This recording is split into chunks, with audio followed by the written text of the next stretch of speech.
Et bonjour à vous, jeune freluqué qui regarde ce jour ensoleillé ce nouvel épisode de Cinéphile qui va traiter d'Harry Potter et le prisonnier d'Azkaban. Et je n'ai déjà plus de souffle, alors on a qu'à enlever le générique. Go!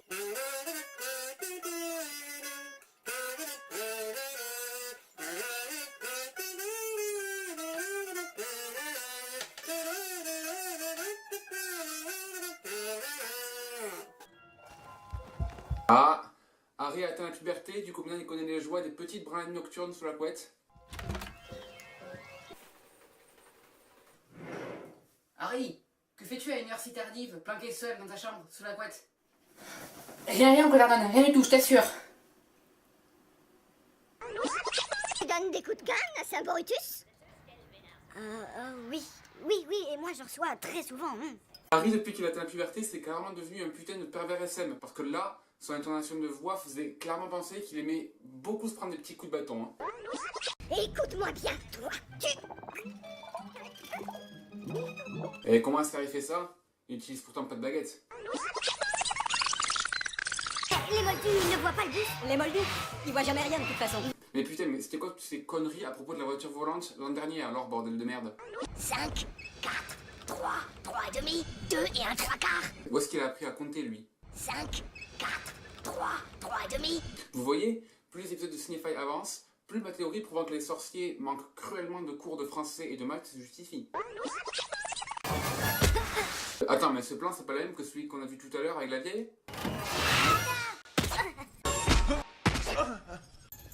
J'ai déjà vu ça. Ouais, c'est bien ce qui me semblait, je suis pas fou. Seulement à moitié, mon petit. Sinon, je n'existerais pas, tu le sais bien. Voilà, donc vous l'aurez compris, les baguettes, c'est visiblement que pour les raclures de bidet, pas pour les vrais bonhommes. Je n'avais pas le droit d'utiliser la magie chez moi. Oh, voyons, Harry, on ne va pas envoyer quelqu'un à Azkaban parce qu'il a gonflé sa tente comme un ballon. Oui, c'est vrai. Mais par contre, quand on vole avec une voiture volante, là, c'est une catastrophe et on va presque se faire envoyer. Alors qu'au final, le résultat est le même. Enfin, en définitive, dans le 2, les Moldus ont vu un engin lourd et massif se déplacer dans le ciel de Londres. Et dans le 3, les Moldus ont vu un engin massif et lourd se déplacer dans le ciel de Londres. Le résultat est le même, mais bon, deux poids deux mesures, faut croire, hein.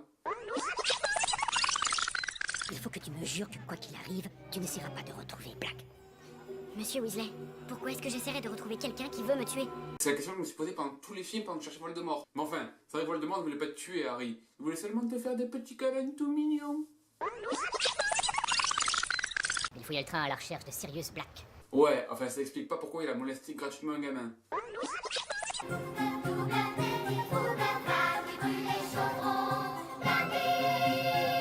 Et ils ont pris à chanter cette chanson quand? Pendant les vacances d'été?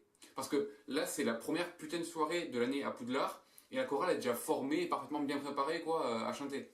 Bienvenue pour une nouvelle année à Poudlard. Tiens, Dumbledore a profité de ses vacances pour faire un peu de chirurgie esthétique. Potter, c'est vrai que tu t'es évanoui? Sans blague, tu t'es vraiment évanoui? Lâche-le, Malfoy. Comment il a su? Ben ouais, justement, comme il a su, sachant que personne, hormis le trio et Lupin, sont au courant. Que voyez-vous?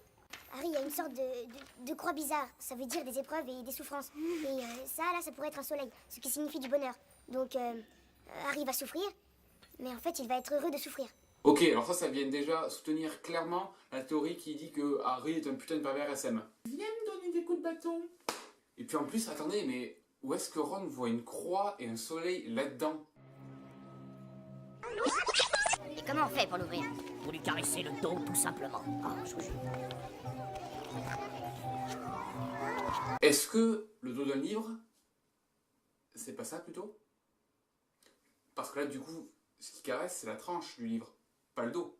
C'est QFD, c'est tout pour moi. Appelez mon nom dans le dictionnaire si vous avez besoin. Turn down for what? Je vous présente Buck. Je m'appelle Buck. Version longue, Buckminster. Version courte. Et tu attends de voir s'il te rend ton salut. Si c'est le cas, tu peux le toucher. Sinon... Mais on verra ça plus tard. Non mais je commence vraiment à croire que les professeurs veulent vraiment la mort des élèves quand même. Hein. Parce que oui c'est drôle, ok, mais bordel c'est putain irresponsable.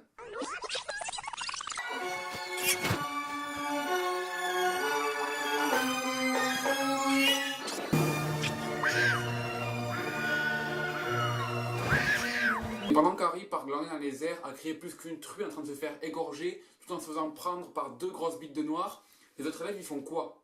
Ils se touchent la nouille? Ils font une petite partouze à l'air libre avec Hagrid? Et d'ailleurs, où sont tous les putains de détraqueurs qui sont censés encadrer Poudlard pour éviter que Black s'infiltre à l'intérieur? Les détraqueurs seront postés à toutes les entrées du domaine. This is bullshit. Parce que là, Harry il a clairement fait le tour de Poudlard et elle n'avait pas l'ombre d'un seul à l'horizon.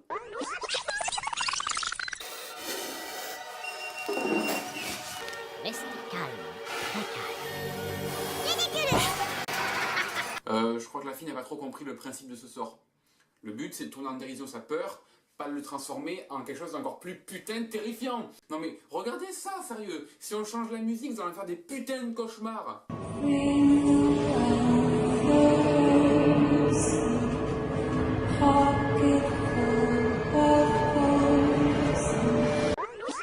Pas d'autorisation de sortie, pas de visite du village, c'est le règlement, Potter. Si c'était vous qui l'a signé, je pourrais y aller. Pas seuls les parents ou un tuteur peuvent signer. Comme je ne suis ni l'un ni l'autre, ça ne servirait à rien. Ouais, enfin quand tu vois le nombre d'entorses au règlement qu'ils font par an et que tu tolères, tu vas pas me dire que là, McGonagall n'aurait pas pu faire une petite exception pour Harry, sachant qu'en plus, sa famille le déteste, et que donc il empêcherait évidemment d'aller après Olar.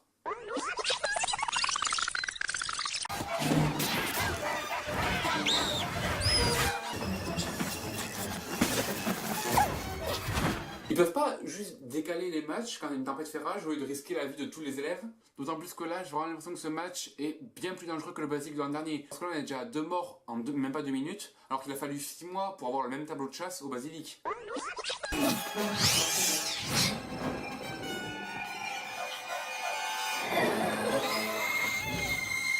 Il disait quoi Dumbledore tout à l'heure? Bien que l'on m'ait assuré que leur présence ne perturberait pas nos activités quotidiennes. La ferme! La ferme! Oh, vous l'avez eu? On l'a fauché dans le bureau de Rusard, bien sûr, la première année. Ouais, mais comment vous avez fait pour trouver les formules pour afficher et divulguer la carte si vous l'avez volée? Je jure solennellement que mes intentions sont mauvaises. Quand tu as fini, tu donnes un petit coup de baguette et tu dis « Méfait accompli ». Sinon, tout le monde pourra la lire. Vous avez essayé toutes les phrases possibles et imaginables jusqu'à vous trouver la bonne? Pas là-dedans. Est-ce qu'il y a Malfoy, t'as perdu tes skis?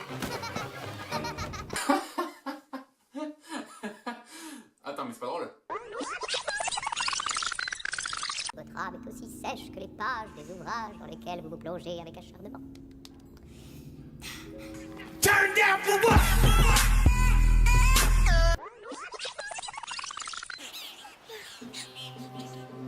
Essaye pas de t'incruster comme ça, Harry. Je sais que tes pulsions te démangent depuis que t'as atteint la puberté, mais de là à prendre ta meilleure amie en sandwich à une exécution, il y a des limites, quoi. Retiens-toi un peu, putain. Mets-toi les boules dans un bac à glaçons s'il le faut pour les calmer, mais merde, quoi. Je l'ai retrouvé, je sais, ici, je comprends, tuons-le. Non Remus, allons-y, tuons-le, attends, j'ai suffisamment attendu. Très bien, tue-le. Mais attends, encore une minute, Harry a le droit de savoir pourquoi. Oui, putain, dis-lui ce qui se passe au lieu de jouer avec lui en utilisant que des pronoms pour que personne ne comprenne ce qui se passe jusqu'à ce que le scénario l'exige. Petit Gros est mort, vous l'avez tué. Oh oui, je le croyais aussi avant que vous ne me disiez avoir vu Petit Gros sur la carte. Alors la carte ne ment jamais. Bon, alors là, je vais expliquer pour ceux qui n'ont pas lu les livres, parce que j'en ai parlé à plusieurs personnes et toutes m'ont dit en fait qu'elles ne comprenaient pas comment Lupin et Sirius savaient autant de choses sur la carte. Comme il expliquait dans le film, la carte du maraudeur a été créée par Lunar, Queue de Verre, Padmol et Cornedru. Messieurs Lunar, Queue de Verre, Patmol et Cornedru sont fiers de vous présenter la carte du maraudeur. Mais ce qui n'a pas été expliqué dans le film, c'est que ces 4 personnages-là qui ont créé la carte sont respectivement Lupin, Petit Gros, Sirius Black et James Potter. Et donc ils l'ont créé lorsqu'ils étaient eux-mêmes à Poudlard en tant qu'élèves. Et c'est comme ça que Lupin et Black connaissent l'existence de la carte et qui savent donc comment l'utiliser. Bien que ça n'explique pas par contre comment les 2 jumeaux ont pu déchiffrer la carte. Ah, c'est bizarre parce que quand il passe d'humain à rat, il perd ses vêtements. Et quand il se transforme de rat à humain, ils apparaissent comme par magie sur lui. Comme quoi, être un animagus permet également de créer des objets à l'infini. Fuyez, pauvre fou. Mauvaise idée, mauvaise idée. Professeur? Professeur Lupin? Attends, mais elle est comme en conne ou quoi? Hermione, c'est la seule qui sait clairement en fait des choses sur les loups-garous. Elle sait même qu'ils tueraient leur meilleur ami une fois qu'ils sont transformés. À chaque pleine lune, quand il se transforme, il ne se souvient plus qui il est. Il tuerait son meilleur ami s'il le croisait. Et pourtant, elle tente quand même de lui parler alors qu'elle sait clairement que ça ne servira absolument à rien.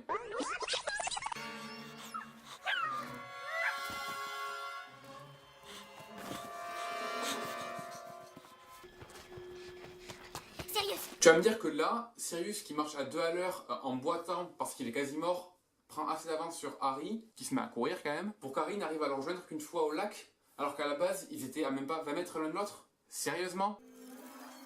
Winter is coming.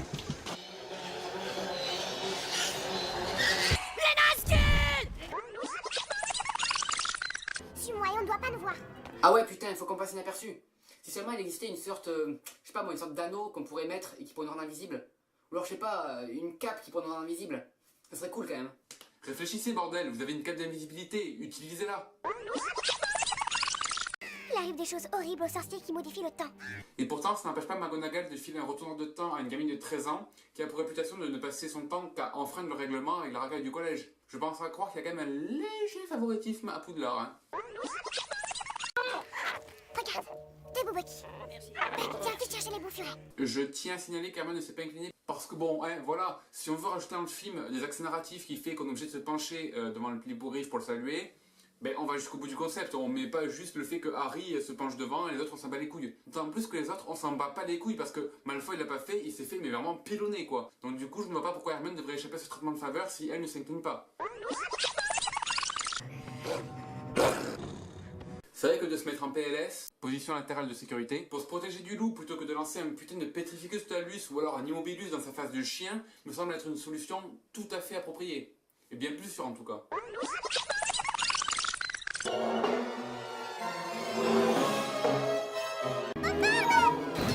Il est vrai qu'un homme qui a échappé à Azkaban, la prison la plus pétée du monde des sorciers tellement il en est impossible de s'enfuir, ne mérite même pas un garde devant l'entrée de sa cellule, ça me paraît en effet tout à fait sage comme décision.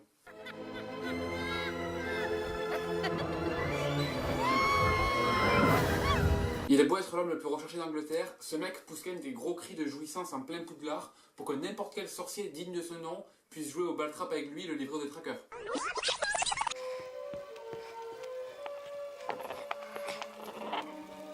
Et Sirius non plus n'a pas à faire toute la merde du cours d'Hagrid où il faut s'incliner et tout pour chevaucher Buck. Et si vous me dites que c'est parce qu'il a déjà chevauché tout à l'heure quand Harry est allé le chercher et que donc du coup il n'a plus besoin de le faire, vous dites de la merde parce que Harry tout à l'heure il a quand même dû se pencher au milieu des citrouilles. Eh bien, c'est avec grand plaisir que je vous en fais cadeau. Oh, c'est très gentil à vous. Merci infiniment. Il est 19h30 là où il remonte dans le temps. 19h30. On était où à 19h30? Or, lorsque l'horloge sonne à la fin, les aiguilles pointent minuit. Donc, ils ont remonté même plus de 3 heures. 4h30 pour être précis. Dumbledore nous a suggéré de revenir 3 heures en arrière. Encore une fois, un problème de maths me semble-t-il. Donnez des putains de vrais cours à ses élèves, bordel. Bon, maintenant que toutes ces conneries de voyage temporel sont terminées, on va pouvoir enfin en parler pour tout expliquer. À toi qui franchis cette étape de la vidéo, perds tout espoir de rigoler parce que ça va devenir très sérieux. En fait, j'en sais rien, il y aura peut-être des blagues au milieu, je sais pas, on verra. Je trouvais juste assez classe de dire cette phrase-là, parce que bon voilà, l'enfer de Dante c'est quand même la classe. Donc voilà, en piste, et attaquons donc la plus grosse faille de ce film. Dans le premier présent, avant qu'il voyage dans le temps donc, les choses se passent avec plus ou moins d'accro. Puis, lorsqu'Harry et Hermione remontent dans le temps, ils font ce qu'ils peuvent, on va dire, pour sauver Sirius et Buck, en suivant donc leur double depuis une certaine distance. Là où est le problème, c'est que les doubles du futur interviennent tout le temps sur ceux du passé.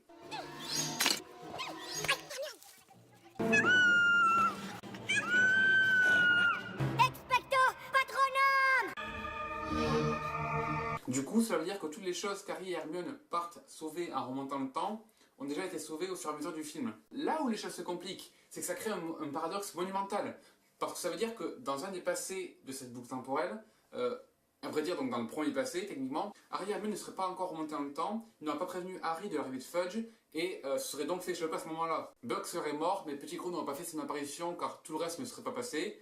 De ce fait, il n'y aurait pas eu de problème avec la transformation de Lupin. Sirius Black ne serait pas fait choper car il n'aurait pas été blessé par Lupin. Fin de l'histoire. Admettons maintenant que, par l'apparition du Saint-Esprit, Harry aurait quand même vu Fudge arriver et qu'il se serait échappé sans l'aide de l'escargot lancé par Hermione. Bon, mais admettons. Buck serait donc mort, mais le trio s'étant échappé, ils auraient pu aller à la cabane hurlante sans problème, blablabla, tout le truc avec le loup-garou. Par la suite, Hermione du futur n'étant pas encore présente, car le voyage dans le temps n'ayant pas encore eu lieu, elles n'ont pas pu appeler Lupin pour sauver Harry en aboyant quand Lupin est transformé. Admettons que malgré le fait que Hermione ne soit pas là pour appeler Lupin et donc pour sauver Harry arrive quand même à s'échapper des griffes de Lupin, on sait pas comment, on va dire qu'il a réussi. Bon, mais admettons. Arrivé au lac avec Sirius, Harry du futur n'étant pas présent, Harry serait mort avec Sirius sur le lac, car n'ayant pas encore remonté le temps, ils n'auraient pas pu se trouver sur l'autre rive pour effectuer le Patronus. De ce fait, ils auraient été morts et ils n'ont pas pu remonter le temps pour sauver tout le monde, et donc voilà. Et même admettant que les détraqueurs eussent été cléments vis-à-vis d'Harry et l'auraient laissé tranquille en tuant seulement Sirius Black à côté de lui, Bon, mais admettons. et qu'Harry et Hermione seraient donc repartis dans le passé une fois que Harry serait redevenu à lui, genre le lendemain on va dire, et donc là ils seraient repartis pour sauver Black et Buck, et bien dans ce cas, ils n'auraient pas lancé l'escargot sur Harry, car ça ne s'était pas passé comme ça la première fois, et donc il n'y a pas de raison de le faire, car changer le passé est, selon Hermione, dangereux. Il arrive des choses horribles aux sorciers qui modifient le temps. Ils auraient donc sauvé Buck, car là il n'y a aucune raison de ne pas le sauver, mais ils n'ont pas pu appeler Lupin, car ça ne s'était pas passé comme ça dans le premier présent. Et à la fin, au moment du Patronus, Harry n'aurait pas eu la force d'utiliser correctement le Patronus pour sauver Sirius, car comme ça ne s'était pas passé comme ça dans le passé, il ne serait pas entièrement convaincu de pouvoir y arriver, et il aurait donc échoué en tentant de faire fuir les détraqueurs. Parce que justement, dans le film, Harry nous explique que du coup, c'est le fait qu'il sache que c'est lui qui a fait le Patronus dans le passé, que du coup, il sait qu'il va y arriver cette fois-ci. Cette fois, je savais que j'y arriverais parce que je l'avais déjà fait. Donc s'il n'y a pas cette conviction-là, il n'y a aucune raison qui fait qu'ils puissent arriver à faire le Patronus. Autrement dit, donc, ils n'auraient rien changé dans leur voyage, mis à part sauver Buck. Et donc nous avons ici droit à un magnifique paradoxe, en fait, où le passé a besoin du futur pour exister, en fait. Parce que du coup, genre, les gens du futur influent sur le passé. Ce qui est normalement absolument impossible. Donc du coup, ça fait un paradoxe. Parce que ça veut dire que genre, le futur s'est passé avant le passé. Ce qui n'est pas logique. Vous l'aurez compris, le voyage dans le temps dans Harry Potter, c'est de la merde et ça ne tient nullement debout. Comme les 3/4 des fictions traitant du voyage dans le temps d'ailleurs. Et puis en plus, il faudrait dire qu'Hermione a dorénavant un an de plus que Harry et Ron, parce que sachant qu'elle a passé son temps à remonter dans le passé, elle aurait donc vieilli doublement car elle vit 2 fois plus d'heures dans une journée pour suivre son planning scolaire. Et puis surtout, hein, ne pensez pas à réutiliser le retour de temps par la suite, hein, genre au cas où quelqu'un meurt, ou que, je sais pas moi, un mange-mort prend la place d'un professeur, causant le retour de Voldemort. N'utilisez surtout pas le retour de temps pour empêcher ça, hein, ça serait trop simple. Nous, on veut qu'il y ait du sang et des larmes, sinon c'est pas drôle, on a Poudlard, bordel de merde. La route, là où on va, on n'a pas besoin de route.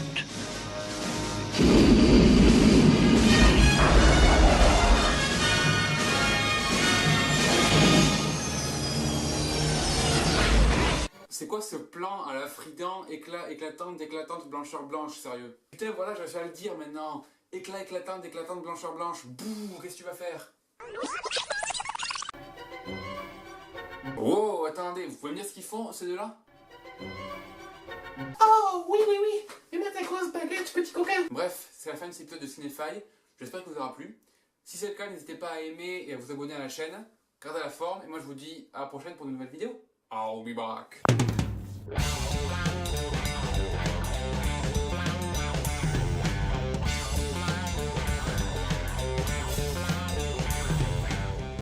Donnez des coups de bâton. Je suis Buck, ça m'arrive fuck. Pas de grosses billes de noir. Pas deux grosses billes de noir. Éclatante. Putain, éclatante, flangeur.